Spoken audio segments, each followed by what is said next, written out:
nakakahabag, nakakapag-alala. Kay rami ng krimen na nangyayari sa ating bansa.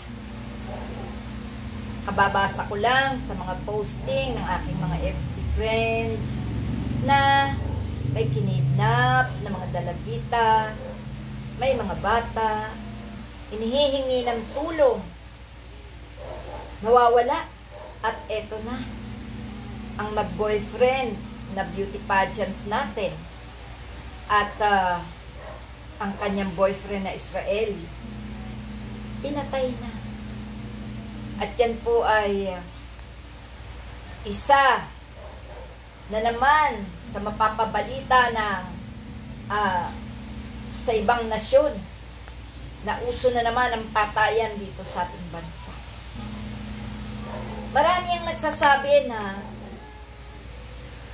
noong 2016, bago magkaroon ng eleksyon, ay nauso rin ang patayan. Nauso rin ang mga anomalya sa airport. Kung ano-ano ang mga nauso tuwing mag-e-eleksyon. Di kaya ito'y kagagawa ng mga kalaban, ng mga maglalaban-laban, at kalaban ng administrasyon para masira ang kanilang kandidatura. Sasabihin na naman, walang nagawa si Marcos. Walang nagawa kundi patayan. Patayan doon, patayan dito. Ano na itong nangyayari sa bansa natin? Alam nyo, medyo may kulang talaga sa presidente. Napakahina talaga kumilos.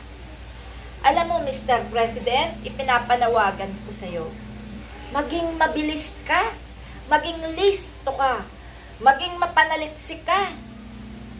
Ang katwiran kasi ng ibang mga nasa hustisya, kung walang nagre-reklamo, walang kaso. Pero paano pa makakapagreklamo? Kung puro reklamo, walang nalulutas. Ano ang gagawin? Gaya niyan, bago kumilos.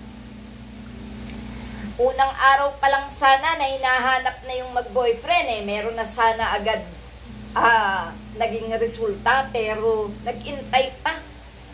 Alam niyo yung mga katwiran na intayin ang 24 hours bago i-report ang isang nawawala. Napakalaking kalokohan po yan.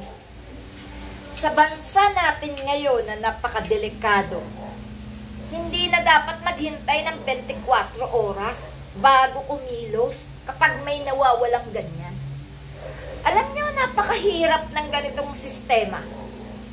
Ang bansa natin dapat pinangangalagaan, lalo na mga kabataan. Kung palaging ganito ang sistema sa ating bansa, aba, hindi na to nakakatuwa. Mismong Pilipino, sinisira. Kapwa Pilipino, sinisira. Minamahal ang ibang lahi. Pilipino at ibang lahi, hindi na makapagtiwala. Wala na.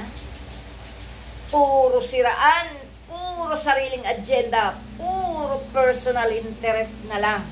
Kung kaya't hindi nawawala ang bigayan, hindi nawawala ang siraan dito. No? Walang pagbibigayan sa posisyon. Ang gusto sila-sila lang.